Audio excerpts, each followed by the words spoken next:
Let me tell you what happened the afternoon I met my wife's best friend, and she decided I was the perfect student for yoga. I didn't volunteer.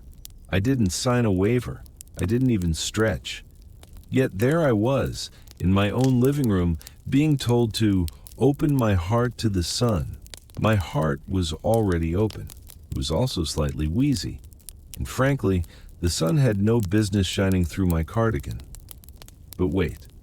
Before I dive into this downward spiral, pun intended, let me say something. If you enjoy hearing about my domestic misadventures, consider subscribing or leave a comment. It helps me feel less like a man whispering bedtime confessions into the void. Now, back to yoga. It all started when my wife, Linda, invited her best friend over. Her name was Margot. Margot with a soft T, not the hard T that says tax auditor. The soft T that says herbal tea and essential oils. Margot floated into our house like she was on a breeze. She wore clothes that looked like they were sewn from clouds. Her scarf had so many layers I thought she was smuggling throw pillows. Her hair was tied up in a knot that could probably pick up satellite radio. She hugged my wife. She sniffed my dog, Daisy. Then she turned her full attention on me. "You," she said, pointing like she had discovered the next prophet. "You look like a man who needs yoga." I was holding a plate of Ritz crackers. I didn't feel like the chosen one. I felt like a man whose blood pressure was already doing cardio. "Yoga?" I said. "Yes," Margot nodded, her earrings catching the light like tiny wind chimes. "Your aura is tight." Now, no one had ever accused my aura of being tight before. Loose, maybe. Wrinkled, probably. But tight? That was a first. Linda looked at me with that face. The one that says, "Please cooperate. I like this friend. Don't ruin it." The same face she used when we hosted my cousin Phil, who eats with sound effects. So I sighed, and Margot clapped her hands like a kindergarten teacher about to unveil finger paint. "Perfect," she said. "Let's begin." Daisy wagged her tail. She thought this was playtime. She had no idea she was about to see me attempt to fold like a card table with a missing hinge. Margot unrolled a yoga mat. It made a noise like duct tape being peeled off an old couch. She spread it in the middle of the room and patted it like it was a welcome mat. "Step on," she said. I looked at Linda. Linda looked at me. Daisy looked at a cracker crumb on the carpet. I stepped on. The mat squished under my slippers like I had walked onto a giant fruit roll-up. Margot smiled. "Shoes off," she said. "Now, let me tell you something about slippers. They hide a man's socks, and socks tell a story." Mine told the story of laundry done in a hurry. One was navy. The other was mystery beige, Margot noticed. "Oh, that's very grounding," she said, which was kind, because what she really meant was, "You dressed in the dark." She told me to stand tall. I stood, not tall, just regular. Margot adjusted my shoulders like she was trying to hang a crooked picture frame. "Now breathe," she said. I did. She shook her head. "Not like that. Breathe from your belly," I tried. It sounded like a leaky accordion. Margot beamed. "Wonderful. You're a natural." Linda hid her grin behind a mug of tea. Then came the first pose, mountain pose. "Stand still," Margot said. "Be the mountain." I can do standing still. I've been practicing it in line at the DMV for years, so I stood. I was a mountain. A very confused mountain with mismatched socks. Margot walked around me. She circled like a hawk evaluating roadkill. "Yes," she whispered. "Strong, rooted, firm." Daisy barked once. Linda sipped her tea again.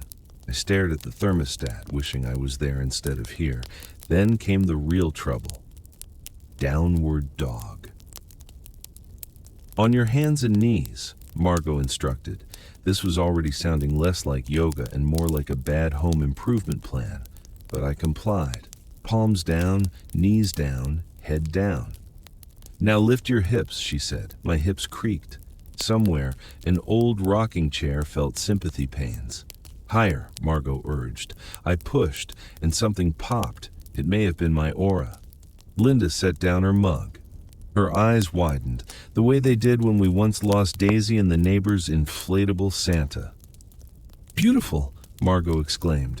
She clapped her cloud-covered hands. You're glowing. I wasn't glowing. I was sweating. And I was upside down, which made the crackers in my stomach file a noise complaint. Daisy licked my face, not helpful. Gravity pulled at my cardigan, also not helpful. But Margot, she was thrilled. Feel the stretch, she said. I did, in places I didn't know had feelings. After 30 eternal seconds, she let me collapse. I flopped on the mat like a tired walrus. Linda actually applauded. I think she was enjoying this far too much. Margot leaned down. Her scarf brushed my forehead like angel wings. See, she said, your energy is flowing. Energy. Yes, mostly out of my lower back. I sat up, panting, and tried to look dignified. It didn't work. Not when Daisy stole one of my slippers and ran circles around us like a victory lap. And that was just the first 2 poses. Margot wasn't done. Not even close.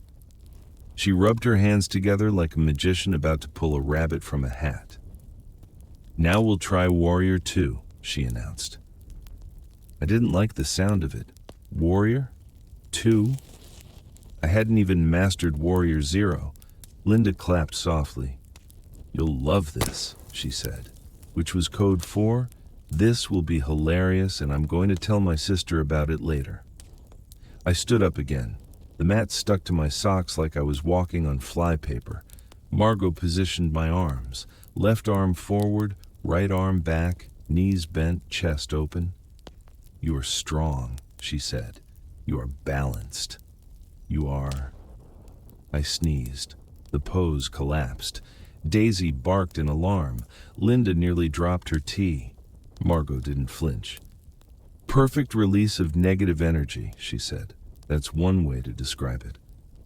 We tried again. This time I held the pose, arms out, legs trembling, back complaining. Breathe deeply, Margot instructed. I did. It sounded like an old vacuum starting up. Linda covered her mouth, pretending to cough. She wasn't coughing. She was laughing. Margot strutted around me like a yoga drill sergeant. Feel the warrior within, she said. I tried, but the warrior inside me was begging for a chair and a cookie. After what felt like an eternity, she let me stand.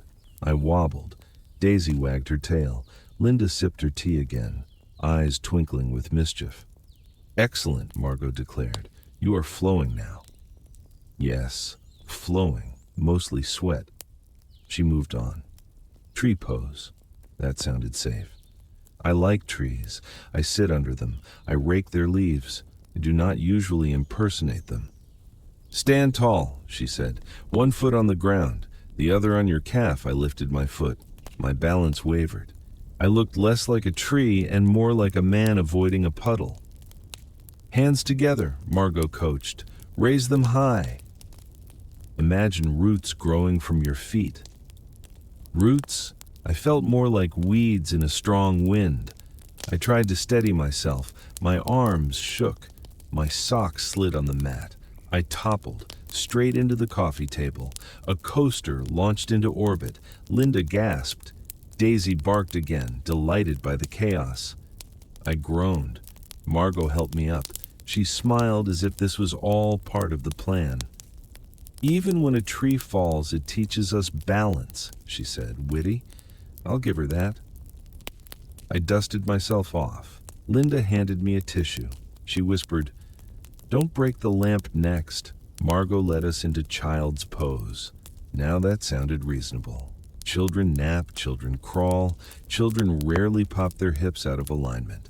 So I knelt, folded forward, arms stretched out, face on the mat. It wasn't bad. In fact, it was almost comfortable, like being allowed to nap in public. Margot sighed with pride. Yes, surrender to the earth, I could surrender to a pillow even faster. Linda snapped a photo. I heard the click. She didn't even try to hide it. That picture was destined for the family group chat. Daisy lay down beside me. She thought we were finally bonding. Her tail thumped against my arm in rhythm. I considered staying like that forever. Peaceful, quiet, almost tolerable. But Margot had more plans. She announced boat pose. I did not like the sound of that either. I've been on boats. They wobble. They make you queasy. They are rarely safe. Sit down, she said. Lift your legs. Hold them. Balance. I sat, lifted, shook, and immediately sank like a yacht with a hole. Margot clapped again. Yes, you feel the struggle. Good. Struggle? That's one word for it. Dignity loss is another. Linda laughed out loud this time. No cough disguise. Pure giggles. She grabbed her phone again, probably adding Captain Henry and his sinking boat to her photo album. Daisy licked my knee. She thought I needed rescue. She wasn't wrong. Margot finally let me drop my legs. I flopped backward onto the mat. I stared at the ceiling fan, wondering if it too practiced yoga when I wasn't looking. You're doing beautifully, Margot said. I raised an eyebrow. Beautify wasn't the word I'd pick. Sweaty, maybe. Collapsed, definitely. Margot wasn't discouraged. She announced, camel pose. I braced myself. Nothing about camels has ever sounded relaxing. She demonstrated. Kneel, lean back, hands on heels, chest lifted to the sky. I attempted. Knees down, hands searching for heels. Back creaking like a porch swing in November. Open your heart, Margot cried. My heart was open, wide open, mostly to the possibility of permanent injury. I groaned. Linda gasped again. Daisy barked for moral support. After 10 long seconds, Margot allowed me back up.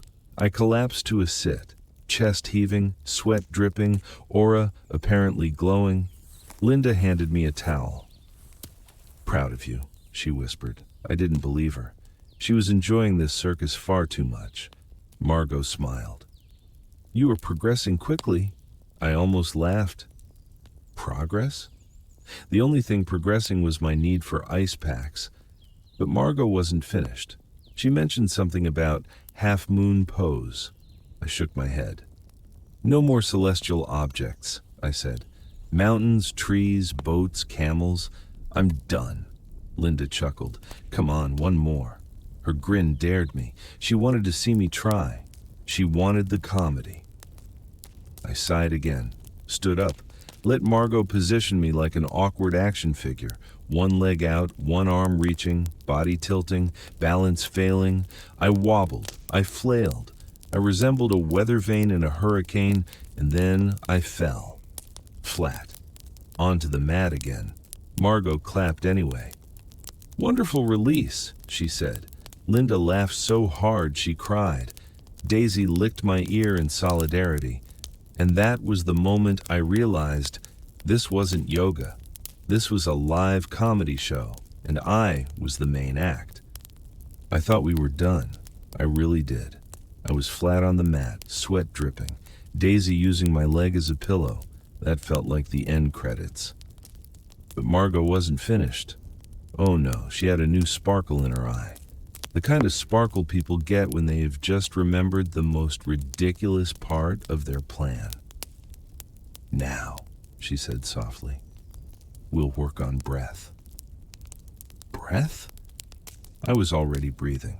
No one had ever accused me of being bad at it. It was one of the few things I considered myself naturally gifted at. Margot crouched beside me. Yoga is about life force, she explained. Your prana, your energy, your breath. I nodded weakly. Had at that point, if she'd told me to inhale soup steam, I probably would have agreed. Linda leaned against the arm of the couch, arms crossed. She was clearly settling in for Act 2 of the comedy show. phone in hand, ready to document more evidence for family ridicule. Margot instructed me to sit cross-legged, which is a pose I hadn't attempted since grade school. My knees popped like bubble wrap, but I managed, barely. She sat in front of me, back straight, scarf draped dramatically like a guru in a catalog. "Close your eyes," she whispered. "Breathe in slowly. Through the nose, out through the mouth." I obeyed. In, out, simple enough. She shook her head. "No, no. You must feel it in your belly." I tried again. Belly in, belly out. I looked like a confused walrus in slow motion. Margot beamed. "Good. Now let the breath cleanse your spirit." Cleanse? The only thing getting cleaned was my sinuses, and not gracefully. "Now we'll do alternate nostril breathing," she continued. That didn't sound safe. "Cover your right nostril. Inhale left." I did. It whistled. Not majestic, not spiritual. More like a broken flute. "Now hold." I held, cheeks puffed, eyes watering. "Exhale through the other side," she said. I tried. It came out as a honk. Linda nearly spit out her tea. Daisy tilted her head like I was speaking goose. Margot didn't flinch. She was serene. "Excellent," she said. "Feel the release." I did feel something, mostly dizziness and regret. We repeated, nostril to nostril, like a one-man kazoo orchestra. By the fourth round, Linda had tears streaming down her cheeks from laughing. She tried to stifle it, failed miserably. Daisy pawed at my knee, probably thinking I was in distress, which wasn't far from the truth. Finally, Margot moved on. "Now we'll practice fire breath." I didn't like the sound of that either. Fire and breath should not be in the same sentence unless dragons are involved. She demonstrated. Quick inhales, quick exhales, like she was trying to blow out an invisible birthday cake. "Now you," she said. I tried, short, sharp, fast. It sounded like I was hyperventilating at a tax seminar. My face turned red, my chest rattled. Linda leaned forward. "Are you okay?" she asked between giggles. Margot clapped. "Wonderful.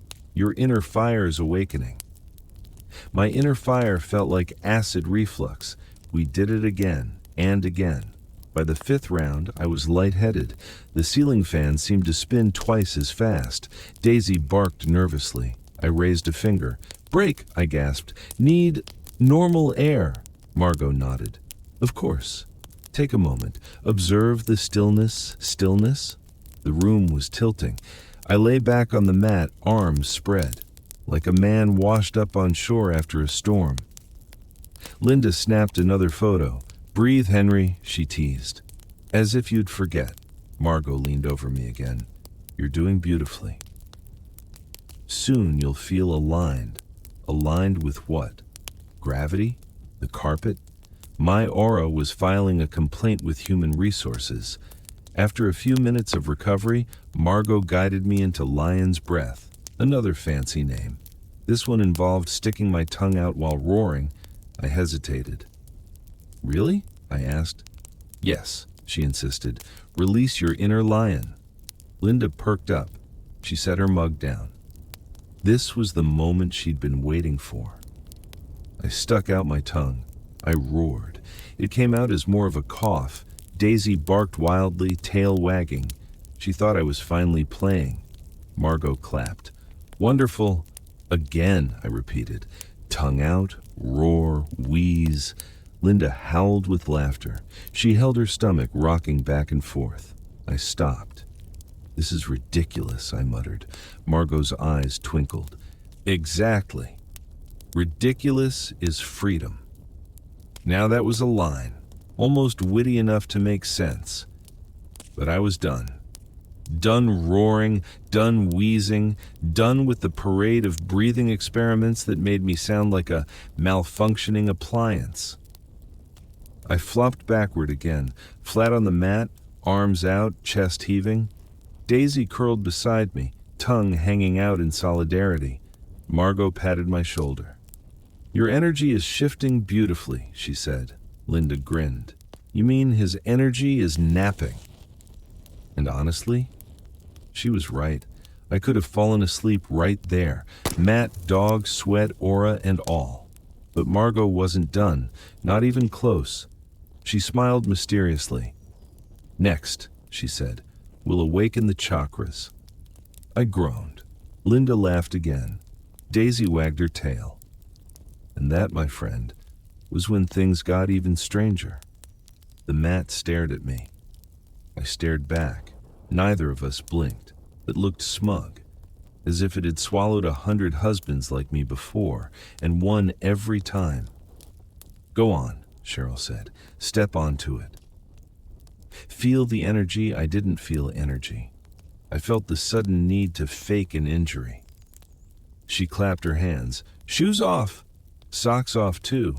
Bare feet. Bare feet? In front of my wife's best friend? This wasn't yoga.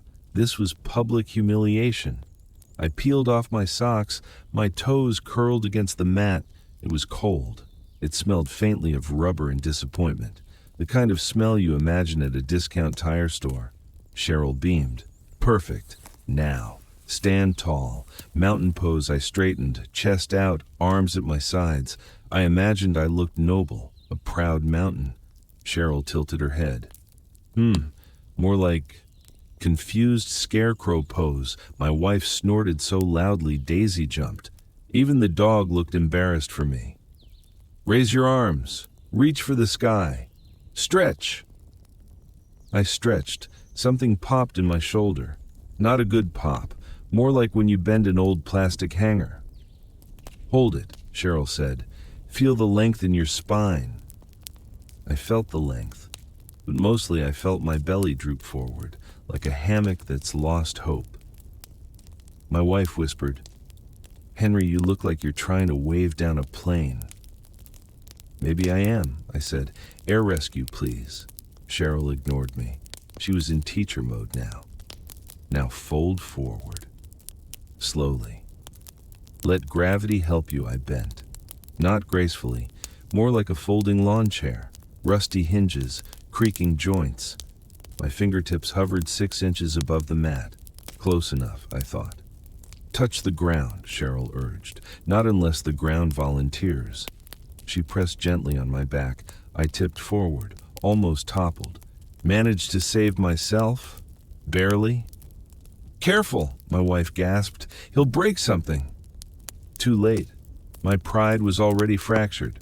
Warrior pose next. Step one leg back, I shuffled, arms out, balance wobbly. Daisy tilted her head, studying me like a vet patient. Gaze over your fingertips, Cheryl said. I gazed. I didn't see peace. I saw the crooked curtains, and once you see a crooked curtain, you can't unsee it. Focus, Cheryl scolded. Find your center. My wife grinned. His center's in the kitchen. With the fridge, she wasn't wrong. Cheryl adjusted my arms, adjusted my stance, adjusted everything except my will to participate. Feel the power, she whispered. Warrior. I tried, but my thighs shook like jello in a thunderstorm. How long do we hold this? I croaked. Until it burns. It's been burning since second one. Good. That means it's working. I wondered if lawsuits worked this way too. My wife lounged back on the couch. Don't overdo it, Henry. You still need to carry the groceries tomorrow. Groceries, I panted. Yes, my true battlefield. Cheryl clapped again. Downward dog. I froze. Excuse me? It's a pose. Trust me. Hands down, hips up, like an upside-down V sounded innocent. So I tried. Dropped my hands to the mat, shoved my hips up, hamstrings screamed like a banshee. Daisy thought it was a game. She crawled under me, sat proudly beneath her human tent. My wife laughed so hard she nearly fell sideways. Look at him! He's a pup tent. More like collapsing circus tent, I wheezed. Cheryl nudged my heels down. Push further, ground through them. My heels don't go that far south. She pressed gently. They dipped an inch. I yelped. Then, of course, the doorbell rang. Don't move, Cheryl said. Hold it. My wife skipped to the door, opened it. Our neighbor Carl stood there, holding a rake. He froze, eyes on me, upside down, sweaty, dog under my stomach. What exactly is this? Carl asked. Yoga, my wife chirped. Henry's exploring his inner warrior. Carl smirked. Looks more like he's fixing the sink. I groaned. Blood rushed to my head. Ears throbbed. This was not enlightenment. This was punishment. Daisy licked my cheek. That was the final straw. I collapsed flat on the mat, face down, defeated. Carl shook his head. Better man than me. Then wandered off, muttering about leaves. Cheryl crouched. You okay? Define okay. She patted my shoulder. You're doing great for a beginner. Not the definition of great I'd use. My wife clapped. Oh, Henry, this is the best show I've seen in months. Glad to serve. Cheryl brightened. One more pose. Just one. What fresh horror? It's not horror. It's child's pose. Easy, restful, like curling up for a nap finally. A language I understood. I knelt, folded forward, arms stretched, forehead pressed to the mat. This was living, quiet, peaceful, almost cozy. Daisy curled beside me, two tired souls on the floor. See, Cheryl whispered, yoga can be calming, I mumbled into the mat. Finally, a pose worth repeating. Don't fall asleep down there, Henry, my wife teased. I was tempted. Cheryl smiled. Okay, that's enough for today. Relief washed over me. I survived. Barely. My wife clapped. Bravo. You lasted longer than I thought. I sat up. Sweaty, sore, alive. Cheryl packed her mat. You have potential, Henry. With practice, you'll loosen up. I shook my head. I'm flexible enough to bend my elbow toward a cheeseburger. That's my limit. She laughed. My wife shook her head, but she looked almost proud. The sun poured through the crooked curtains. I leaned back against the couch, exhausted, but oddly lighter. Maybe yoga wasn't all bad. Not as good as napping, though. Let's keep perspective. I woke up the next morning and regretted everything. My back ached, my legs moaned, even my toes felt stiff. I didn't know toes could even be stiff. Rolling out of bed was an Olympic event. My wife watched with a smile. Morning, warrior. Don't, I muttered. Every muscle begged me to stay horizontal forever. I shuffled to the kitchen. The kettle whistled. The smell of coffee filled the air, but bending to grab the sugar jar nearly finished me. Daisy pranced in, tail wagging. She stretched effortlessly on the rug. Downward dog. Mocking me, I glared. Show off! My wife joined me at the table. Cheryl texted. She says you did really well. Define well, I croaked. She says you have natural alignment. Natural alignment toward an early grave. She sipped her coffee. Maybe she can come back next week. I nearly choked on my toast. Next week? Are you trying to widow yourself early? She grinned. Come on, it was fun. Fun for who? You? Daisy? Carl with his rake? She giggled. Carl told the whole block you're doing yoga now. Of course he did. By sundown, the neighborhood would be buzzing. Henry, the reluctant yogi. I sighed. This was how reputations were ruined. The phone rang. It was Carl. Because of course it was. Henry, he boomed. Heard you're into stretching now. I got a spare mat if you need one. I closed my eyes. No thank you, Carl. One mat is enough. One too many. In fact, Carl chuckled. You'll thank me when you can touch your toes without groaning. Touch my toes? I'd settle for touching my knees. After breakfast, I limped outside. The sun was warm. Birds chirped. The neighborhood was alive. And then I saw her. Cheryl, jogging past our driveway. Yoga mat strapped to her back like a weapon. She waved. Morning, Henry. Feeling good? I waved weakly. Define good, she laughed. Don't worry. Soreness means progress. Progress toward what? Permanent stiffness? My wife leaned against the doorframe. See, Henry? She cares, I muttered. That's what the dentist says before drilling. Daisy barked at a passing squirrel. Even the squirrel looked more flexible than me. I went inside, collapsed into my recliner. The chair hugged me. Finally, a pose I could respect. By noon, the pain dulled. I could move without squeaking, almost. I shuffled to the fridge, made myself a sandwich. Turkey, cheese, a little mustard, classic, reliable, no stretching required.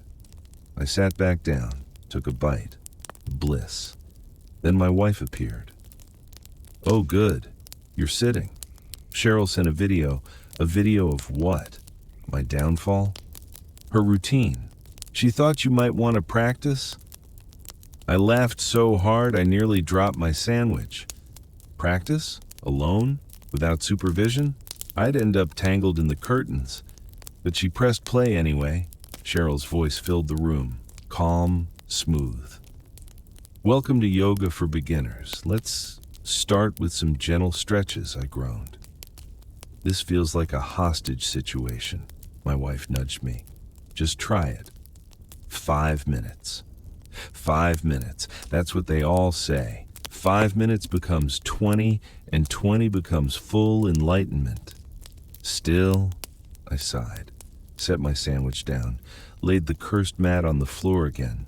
Daisy wagged her tail, ready for round 2. Cheryl's video guided me. Neck rolls, shoulder shrugs, gentle bends. Not too bad. Then she said it. Now, downward dog. Of course, always with the dog. I tried. Daisy crawled under me again, tail wagging in triumph. This was her game now. My wife took a picture, clicked it, smiled at the screen. What are you doing? I asked, voice muffled by the rug. Sending it to Cheryl. Betrayal. Deep, unforgivable betrayal. I collapsed again, flat. Done. No more, I said. My body is a temple. A temple with broken plumbing. My wife laughed until tears formed. You'll thank her one day. Maybe, but not today. By late afternoon, I hobbled outside again. Carl was raking leaves. He spotted me instantly. Hey, Stretch, he called. Want to help me limber up these arms? No thanks, Carl. My arms are on strike. He chuckled. You should lead a class for us old guys. We'd follow you, I pictured it. A circle of neighbors, all staring at me. All wobbling, groaning, collapsing in unison. It looked less like yoga, more like a civil emergency. I waved him off, went back inside. Collapsed once again into my recliner. The chair creaked. I creaked. Perfect harmony. Daisy hopped onto my lap, warm, cozy. She curled into a ball. Now this, I whispered. This is yoga. My wife peeked in, shook her head. You're impossible, Henry. I smiled. Impossible, maybe, but comfortable. She sighed. You'll be back on the mat tomorrow. Just wait, I prayed she was wrong. She clapped her hands, said we were moving on to something called downward dog. I told her the only dog I knew was Daisy, and she didn't bend like that. Still, I tried. Hands on the carpet, feet back, my hips in the air. A triangle, she said, except my triangle looked more like a collapsed tent, one pole missing, flapping in the breeze. Daisy, the actual dog, thought this was her chance. She crawled under me, parked herself right between my arms. I was now the roof of her doghouse.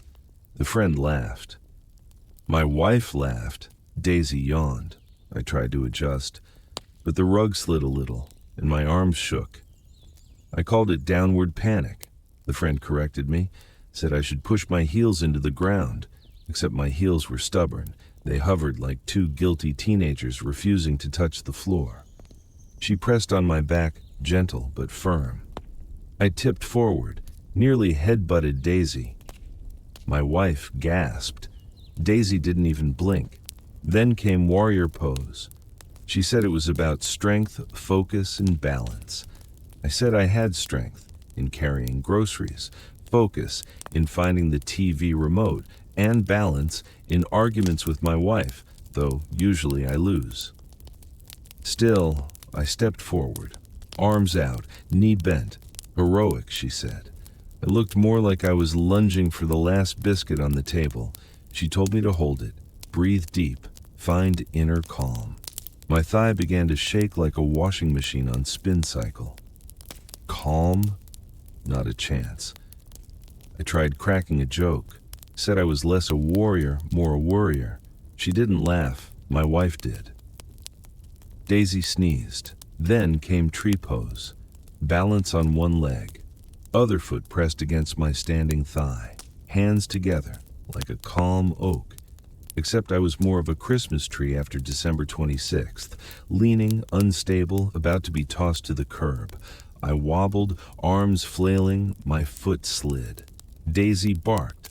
My wife said, "Don't hit the lamp." I didn't hit the lamp, I hugged it. Stood there clinging to it like it was my yoga partner. Said maybe I was inventing lamp pose. The friend sighed. Said yoga was about discipline. I said discipline was remembering to put the toilet seat down. Then came happy baby pose. I didn't even want to attempt it. Flat on my back, knees bent, hands grabbing my feet, like a toddler rolling around. I lowered myself down, grabbed my feet, groaned. My back popped like bubble wrap. The friend said to rock side to side. I did. Except Daisy thought it was playtime. She licked my ear, climbed onto my chest. I wasn't a happy baby. I was a trapped man. My wife clapped, said I looked adorable. Adorable wasn't what I was going for. Survival was. Then the friend said we should try partner yoga. I froze. Partner yoga sounded suspicious, she insisted. Said my wife and I should try double boat pose, sit facing each other, feet touching, hold hands, lift legs. We sat, feet pressed, hands clasped, lifted legs. For 2 seconds we looked impressive, like circus performers.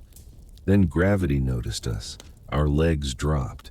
We toppled backward in unison, landed flat on the rug side by side.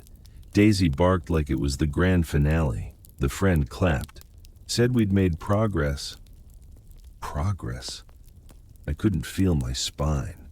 Then she demonstrated crow pose. Balance on your hands, knees tucked, like a perched bird. I laughed.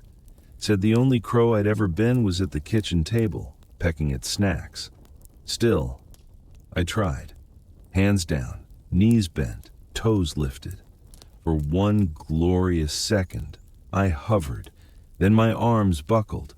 I flopped forward, nose kissed the carpet.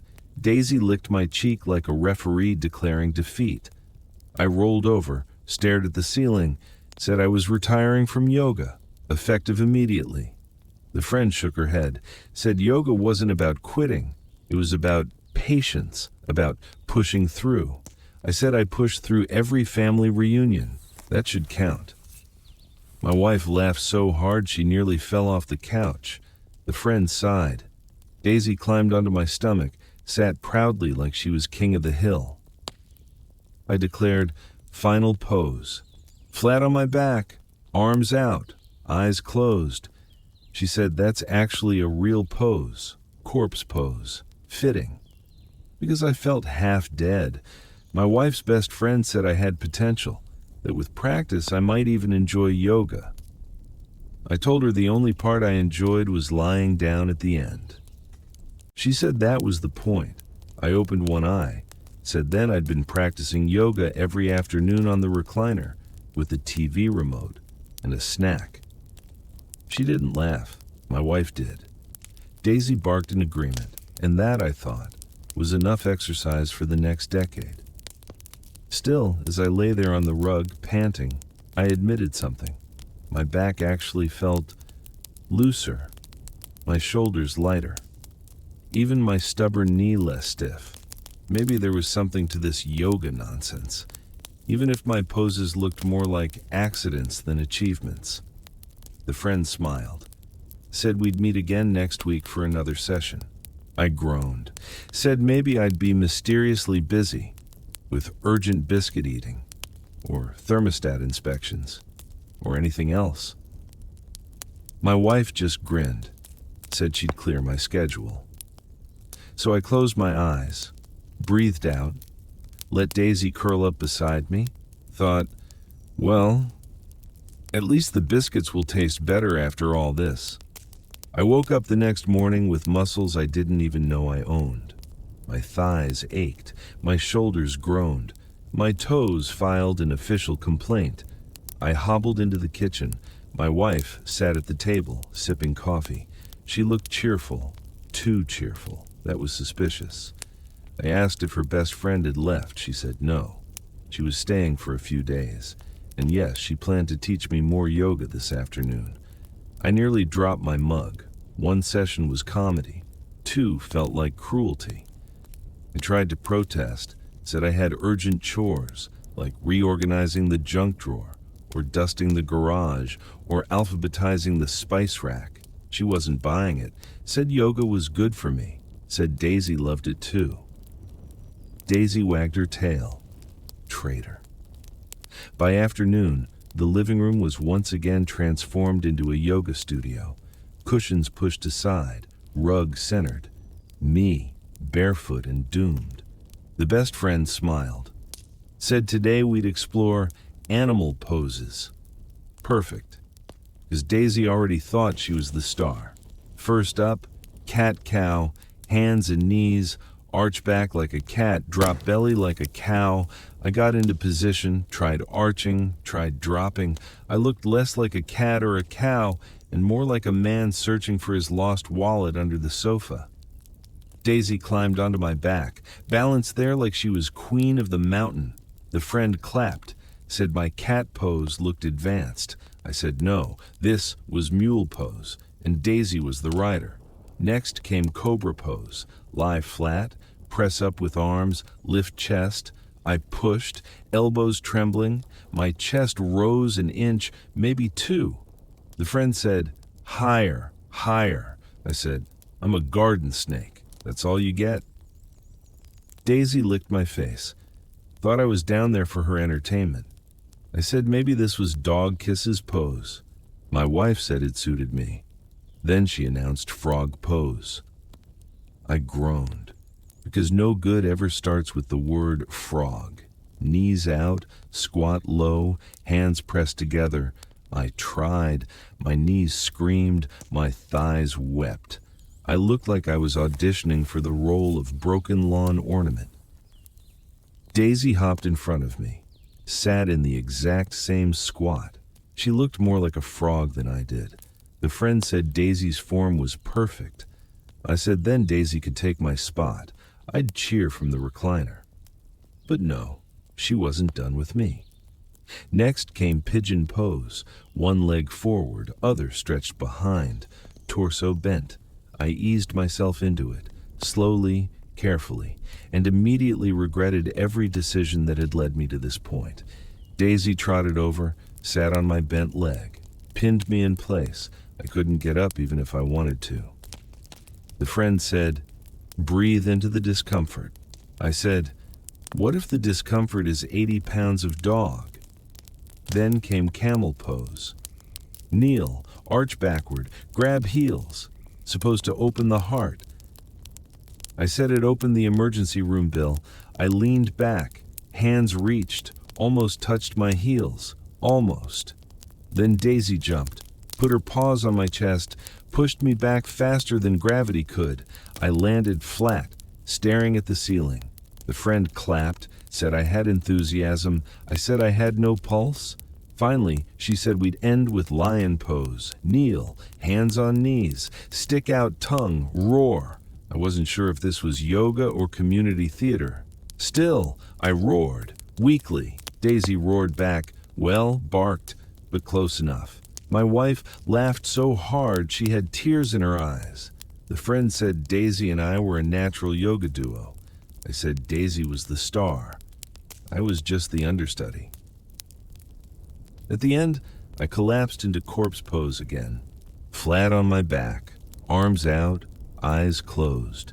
Daisy curled on my stomach like a warm weight. The friend said yoga was about connection, connection to breath, connection to body, connection to those around you. I said I was deeply connected, connected to the rug, the gravity, and the overwhelming need for snacks. My wife kissed my forehead, said she was proud of me. I said good because I wasn't moving for the next 2 hours. The friend promised tomorrow would be easier. I prayed tomorrow would involve sitting in a chair, sipping tea, and doing absolutely nothing. Still, lying there, Daisy snoring on my chest, I admitted something to myself. As ridiculous as it was, it felt kinda nice. Not the bending, not the wobbling, not the humiliation, but the laughter, the warmth. The way Daisy thought she was part of the team. Maybe that was the secret. Not yoga, not flexibility, but the absurd joy of it all.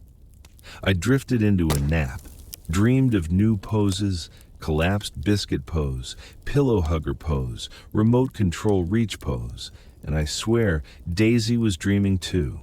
Probably about inventing her own yoga school, with me as the unwilling mascot. The next afternoon arrived too fast. I was still sore. My back clicked when I sneezed. My knees creaked when I stood. But the living room rug was cleared again. The best friend smiled. Said today was about flow. I had no idea what that meant, but it sounded like sweat. I got into position, hands down, knees bent. Daisy stretched beside me like she was the real instructor. That's when the doorbell rang. My wife frowned. I prayed it was a delivery, a box of biscuits, or maybe a miracle. But no. It was our neighbor, Linda. Linda stepped in, carrying a casserole dish. Said she just needed to borrow sugar. Then she froze. Her eyes landed on me, upside down, half in a pose, half out, sweat dripping, face red as a stop sign. She gasped. "Oh my goodness, Henry. You do yoga?" I tried to answer, but I was stuck in something the friend called half moon. Felt more like broken umbrella. Linda squealed, said she loved yoga too, said she hadn't practiced in years, said she'd love to join. I croaked, "No." My wife's best friend clapped her hands, said, "The more the merrier." But my wife stepped in, crossed her arms, raised an eyebrow, said it was my session, said Henry didn't need distractions. Linda pouted, said it would be fun, said she could teach me a thing or two. I muttered, "Unless you know biscuit pose, I'm not interested." Daisy barked, ran over to Linda, sniffed her shoes, gave approval. The best friend encouraged it, said community was important, said yoga was about sharing space. My wife scowled, said maybe another time, said today was private, said Henry was still a beginner. I agreed, loudly, said very, very beginner. Possibly hopeless. Linda tilted her head, said, "Oh, come on, just one pose." Before anyone could stop her, she kicked off her sandals, dropped the casserole on the counter, and plopped right onto the rug. Now we had chaos. The friend clapped, said we'd all do triangle pose, 3 women, 1 tired man, and a dog circling like a referee. We spread out, Linda to my right, my wife to my left, the friend in front demonstrating. "Reach up," she said. I reached. My shoulder popped. Linda bent gracefully, touched her ankle with ease, smiled at me like it was nothing. I wobbled, toppled sideways, landed on Daisy. Daisy yelped, then sat on my stomach like punishment. Linda laughed, said I was adorable. My wife did not laugh.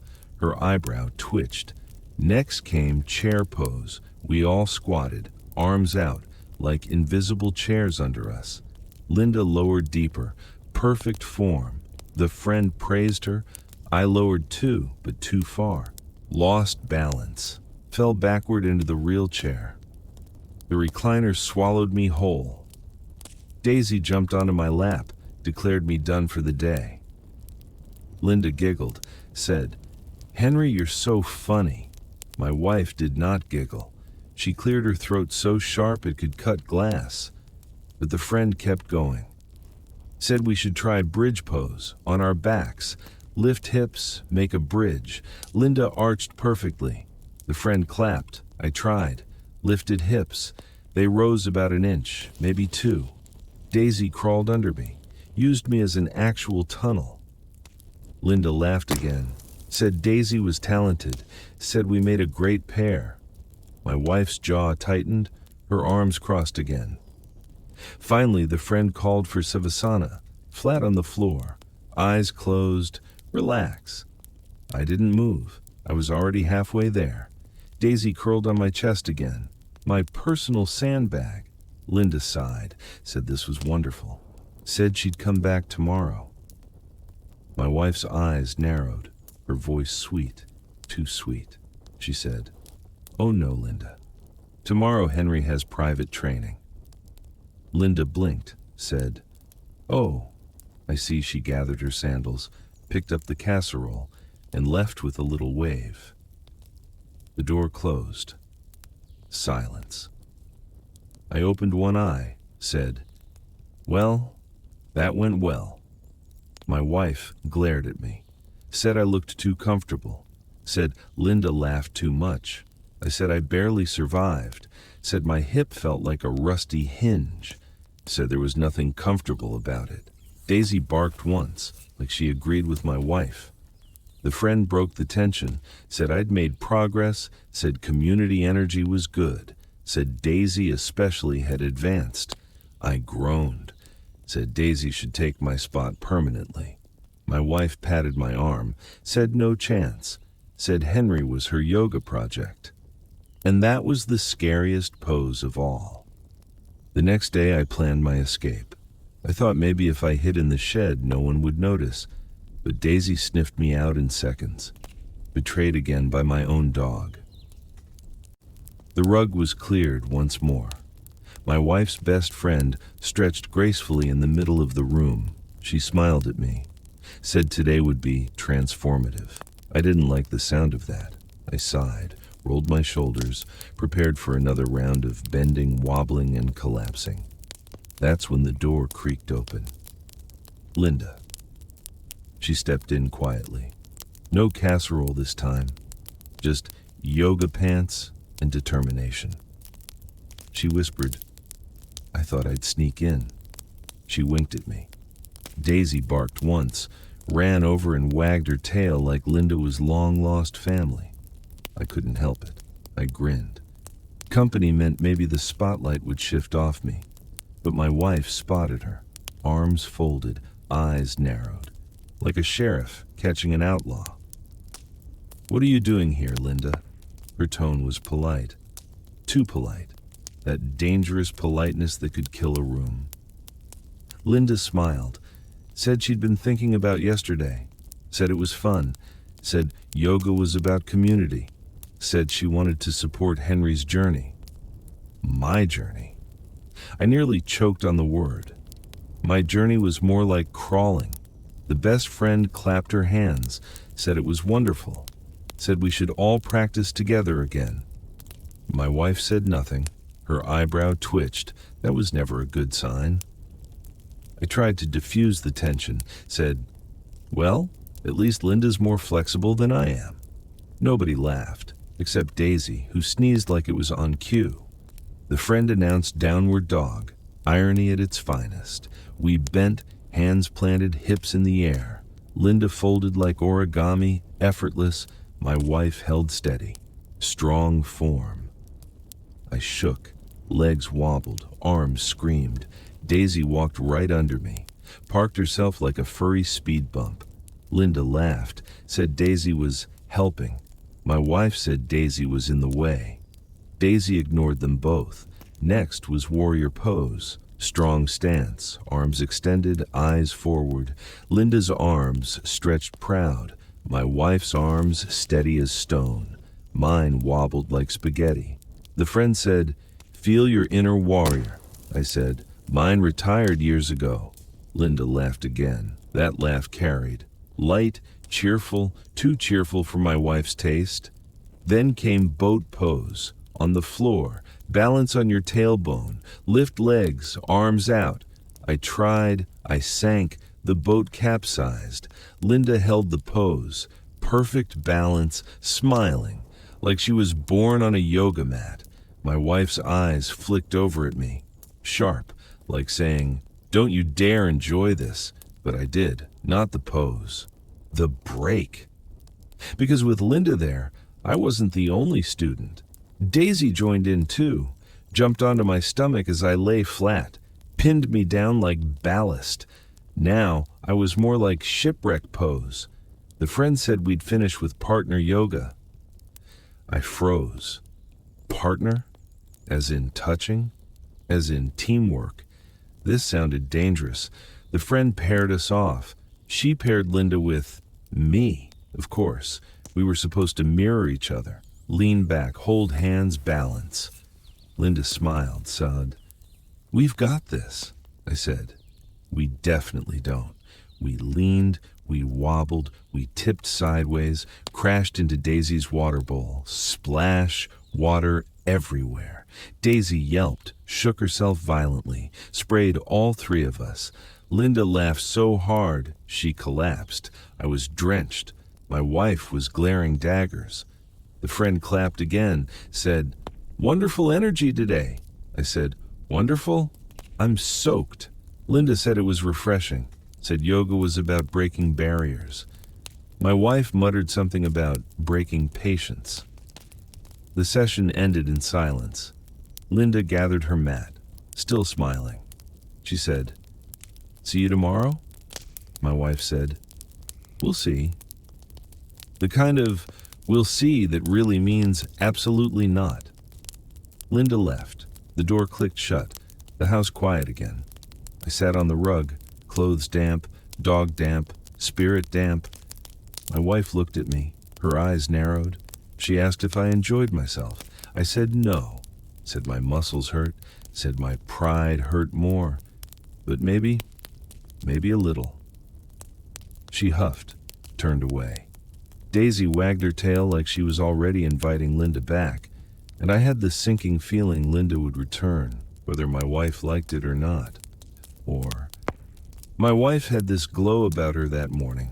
She made coffee, humming like she had swallowed sunshine. Suspicious, if you ask me. Either she'd found a secret stash of chocolate or she was planning something. I was already set up in the living room. Yoga mat, sweatpants that had lost their elasticity around 2007. Daisy curled up at the corner, pretending to be supportive. She wasn't. She just liked the mat. I bent into a pose Linda called the warrior. To me, it felt like the middle-aged man praying for a chair. One knee bent, arms out. I looked more like a scarecrow that had given up on scaring. And right at that moment, the doorbell rang. Not a polite ding either. One of those long, cheerful dings that suggested the person outside was smugly confident they'd be welcomed. It was my friend, Paul. The kind of friend who always shows up at the worst time, like when you're trimming your nose hair or doing yoga badly. Mostly the latter. "Henry!" Paul boomed as he stepped in. No hello, no handshake, just instant laughter.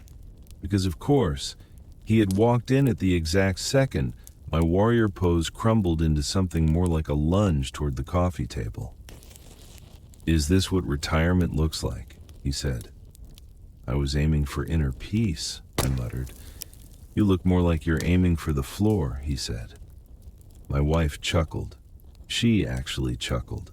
The same woman who normally gave me looks for dripping tea on the counter was now doubled over, hand on her stomach. All at my expense. Paul took one look at Daisy, sprawled on the mat like royalty, and said, Even the dog's doing better than you. Traitorous little furball wagged her tail as if she agreed. I tried to recover by switching into something Linda had called tree pose. You stand on one leg, hands together, like you're praying. Sounds simple. It's not. My body wobbled like a shopping cart with a broken wheel. Paul clapped. "Oh, that's good. Hold it, don't fall. Oh, wait, he's falling." My wife laughed louder. She had tears in her eyes, real tears, the kind you get from a comedy show, except I was the show. Paul wasn't done. He circled me like a coach at a boxing ring. Ladies and gentlemen, we are witnessing the world's first oak tree struck by lightning. I lost balance, flailed, and grabbed the lamp for survival. The lamp wobbled, but stayed. I nearly kissed the carpet. My wife was in hysterics now. She clapped her hands together like a child at a magic show. "Oh, Henry," she gasped between laughs, "you've never looked so graceful." The sarcasm was thicker than peanut butter. Paul plopped himself onto the couch. "All right, show me another one. What's next? Downward dog?" "No, wait, you already got Daisy doing that." Of course, Daisy stretched at that exact moment, long and smug. Perfect downward dog. Show off. I reluctantly slid into downward dog, hands forward, hips up. At least I thought my hips were up. Paul said otherwise. He squinted and said, "Henry, you look more like a collapsing tent." My wife snorted so hard, I thought she'd choke on her coffee. "Maybe yoga's not your thing," Paul said. "Maybe lying down is your true calling." "Funny," I said, face red. "Real funny." He leaned back completely at home, sipping coffee my wife happily poured for him. I couldn't believe it. The man was being rewarded for ridiculing me. But then something happened. Something small but dangerous. My wife smiled at me. Not her usual patient smile. A joyful, almost mischievous one. She looked happy. And that's when it hit me. My humiliation was her entertainment. My yoga wasn't saving my back. It was saving our marriage, one clumsy pose at a time. So I leaned into it, literally. I attempted a wild, unnecessary pose Linda had briefly shown me called half moon. It involved balancing sideways on one leg while stretching out one arm. Yes, it was foolish. Yes, gravity won. But as I toppled like a sack of flour, the room exploded with laughter. Paul howled. My wife wheezed. Even Daisy barked as if she was in on the joke. And for a second, I didn't mind being the clown. Because my wife's laughter had a sound I hadn't heard in a while. Free, light, unburdened. I stayed flat on the mat, staring at the ceiling, catching my breath. Paul leaned down. "Henry, if yoga doesn't work out, you've got a real future in slapstick." "Yeah," I said, "and you've got a real future in leaving my house." But my wife shook her head, smiling wide. "Oh no," she said, "let him stay. He makes yoga worth it." And just like that, I realized something. Yoga wasn't just exercise, it was open season on Henry. And the audience was delighted. Paul wasn't content with just mocking me, he wanted a performance. "Come on, Henry, show me that, what's it called? The pretzel one?" "I think you mean pigeon pose," I grumbled. "Pigeon? Oh, even better. Be the bird, Henry." I reluctantly lowered myself onto the mat, legs twisted like spaghetti that had lost its will to live. Daisy, thinking this was a new game, decided my ear needed a lick, right in the middle of my heroic attempt. I twitched, lost balance, and rolled sideways until I ended up half under the coffee table. Paul nearly fell off the couch laughing. "Ladies and gentlemen, the world's first yoga roadkill." My wife clapped again. She was enjoying this far too much. She grabbed her phone, not to help me, to record me. "Smile, Henry," she said sweetly. "It's for memories." Translation: blackmail material. I managed to crawl back onto the mat, determined to salvage my dignity. "All right," I said, "watch this one." Cobra pose. I lowered down, pressed my palms into the mat, lifted my chest. Daisy instantly climbed on my back like I was a carnival ride. Perfect timing. "Ah, yes," Paul said, nodding. "The rare two-headed cobra." "Very dangerous," I groaned under Daisy's weight. She was small, but somehow felt like a boulder when perched on my spine. My wife laughed so hard she almost spilled her coffee. "Henry, you're a natural disaster," but still I tried child's pose next, which is basically curling into a ball. Finally, peace, but Paul had to ruin it. "Looks less like yoga and more like you're apologizing to the carpet." Even Daisy gave a dramatic sigh and flopped across my arms as if to say, "He's done for." Just when I thought the humiliation was complete, my wife suggested I attempt chair pose. "Chair pose?" Paul perked up. "Oh, this I've got to see." I squatted, arms up, thighs burning. Seconds felt like hours. Paul grinned like a game show host. "Henry, you look like you're desperately waiting for a bus that will never arrive." My legs gave out. I landed on the mat with a grunt. Daisy barked triumphantly as if she'd won something. My wife wiped her eyes, giggling. "You should have been doing yoga years ago," she said. "Why?" I asked, panting. "Because I haven't laughed this hard since you tried to fix the garbage disposal with a spoon." Paul leaned in for the kill. "Henry, this isn't yoga. This is performance art. I feel like I should buy tickets." And just like that, my living room had become a comedy club. I was the unwilling headliner. Paul wasn't satisfied with just heckling. He wanted audience participation. "All right, Henry, let's have a pose-off. You versus me. Winner gets the last cookie," that got my wife's attention. "Don't you dare touch my cookies," she warned. Paul winked. "Fine." "Winner gets bragging rights. Even better, he rolled off the couch with the grace of a bowling ball." "All right, warrior pose." He spread his arms dramatically, one leg bent, one leg stretched. I copied him, wobbly and uncertain. Daisy decided this was the moment to charge between my legs like she was in a doggy obstacle course.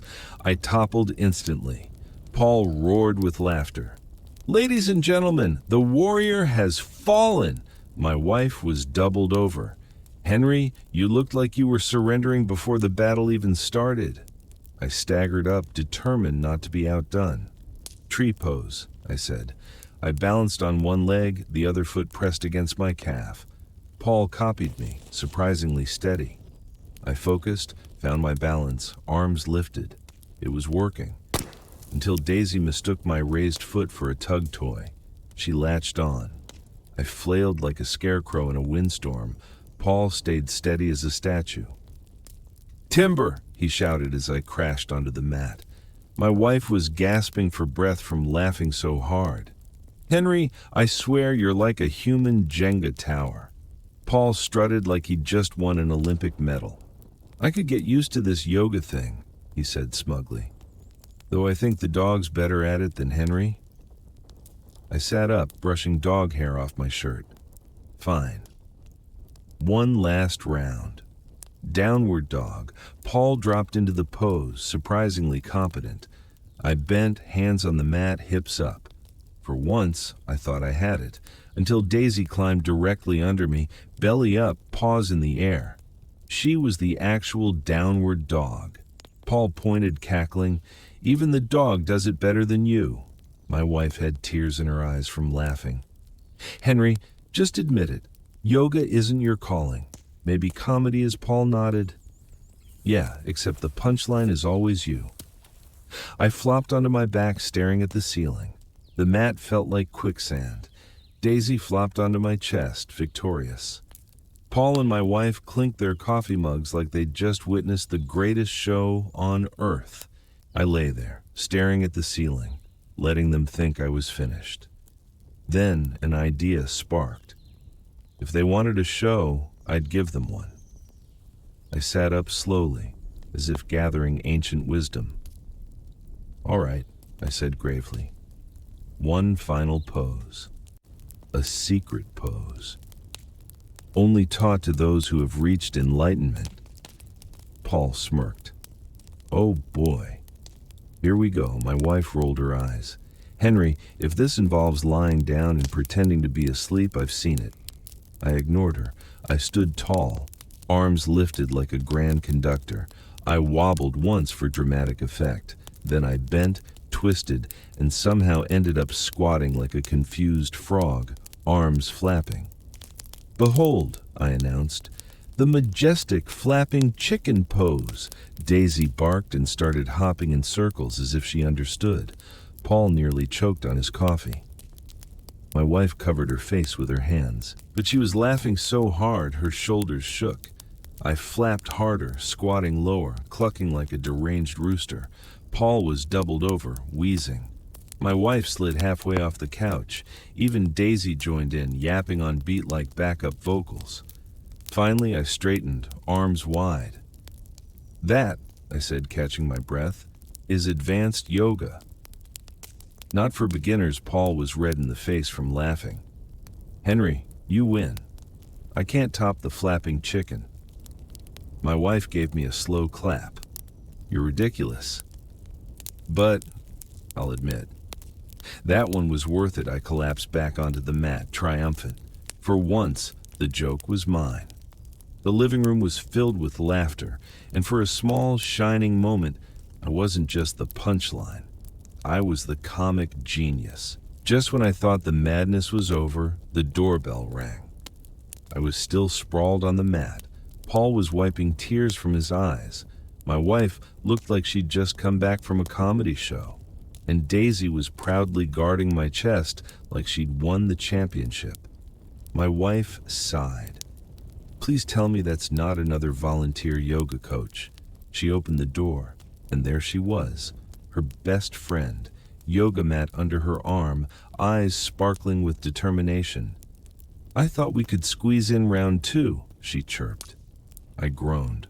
Paul nearly spat his coffee. "This just gets better and better." My wife stiffened. "Oh, you're back," she said, sweet but sharp. Best friend beamed. "Yes, Henry was really progressing. I thought we should keep at it." Progressing? I'd spent the afternoon impersonating fallen trees and poultry. If that was progress, I hated to imagine regression. She marched in, unrolled her mat, and clapped her hands. "Let's warm up," Paul whispered. "I'll need more coffee for this." My wife crossed her arms. "You're sure Henry wants this?" Did I want it? Absolutely not, but saying so out loud would have consequences. So I muttered, "Sure. Why not?" One more round of enlightenment. The best friend led us into sun salutations. Paul refused to sit out. He mimicked every move, adding his own commentary. Ah yes, the worship of the ceiling fan. I bent forward, hamstrings screaming. Daisy crawled under me again. She wagged her tail like she was part of the routine. Paul snapped a photo. "Henry, you and the dog are perfectly aligned. It's art." The best friend ignored him. She was on a mission. "Now, triangle pose." I reached out. My hand brushed a lamp. The lamp wobbled. My wife gasped. Paul caught it just in time. "Careful, Henry." "We're not insured for yoga disasters." The best friend pressed on. "Warrior 2." I spread my arms dramatically. Paul copied me, except his warrior looked more like a man trying to hail a taxi. He winked at my wife. She giggled.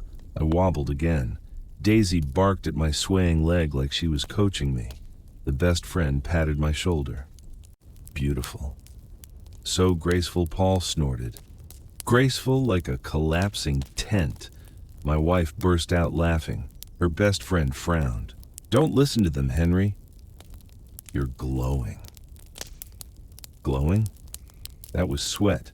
We moved to boat pose, which, as far as I could tell, meant pretending to be a canoe while your stomach begged for mercy. I trembled. Paul tipped over on purpose, clutching his side. "Man overboard!" he shouted. My wife nearly fell off the couch. The best friend sighed in exasperation. "You're ruining the focus." Paul grinned. "Hey, I'm enhancing the entertainment." Finally, she declared the finale. "Headstand practice." I froze. "Headstand? Absolutely not." Paul grinned wider. "Oh, we have to see this." I shook my head. "Nope, not happening. My head is strictly decorative, but somehow, between her encouragement, Paul's heckling, and Daisy licking my ear, I found myself upside down against the wall, legs flailing, arms trembling, the room spinning. "Look at that," the best friend cheered. Paul doubled over. "It's less a headstand and more a panicked turtle." My wife had her phone out again. "Smile, Henry." Seconds later, I collapsed like a sack of flour. Flat on the mat, Daisy pounced on my chest in triumph. The best friend clapped. "Wonderful effort," Paul wheezed, clutching his ribs. My sides hurt more than Henry's neck. I lay there, defeated but oddly proud. I had survived. Barely. The best friend packed her mat, still cheerful. "Same time tomorrow?" My wife opened her mouth, then closed it. "No," I croaked from the floor. Paul raised his mug. "To Henry." The bravest chicken I've ever seen. Everyone laughed again. Even Daisy let out a happy bark. And just like that, the great yoga saga ended, with my dignity in shreds, my body aching, and my family thoroughly entertained. Still, as I sat up and sipped some lukewarm tea, I realized something. I'd given them joy. A living room full of laughter. And maybe that was worth more than perfect poses. Besides, I'd invented a brand new move, the flapping chicken. And who knows, maybe someday that'll catch on. So if you enjoyed this little circus, don't forget to subscribe or leave a comment. That way, next time I embarrass myself, you'll have a front row seat. And that, my friend, was the afternoon I met my wife's best friend and accidentally auditioned for the world's worst yoga team. I stretched. I flopped. I invented poultry-based poses. I survived my wife's commentary, Paul's heckling, Daisy's interruptions, and a headstand that nearly ended in a trip to the emergency room. What did I learn? That yoga is less about balance and more about knowing when to laugh at yourself. That a living room can turn into a comedy club if you wobble just right. And that sometimes the best kind of exercise is exercising other people's funny bones. So tonight, as you drift off, remember this. Life doesn't always have to be graceful. Sometimes it's funnier when it's clumsy. And if you ever find yourself upside down against a wall with a dog licking your ear, well, just call it advanced yoga. Now, if you enjoyed this story, do me a small favor. Hit that subscribe button, leave a comment. Tell me if you've ever invented your own yoga move, preferably one that doesn't involve poultry, because I'd love to know I'm not alone. All right, kettle's calling, Daisy's already asleep, and I think my hamstrings just signed a petition against me. Good night, my friend. Until the next misadventure.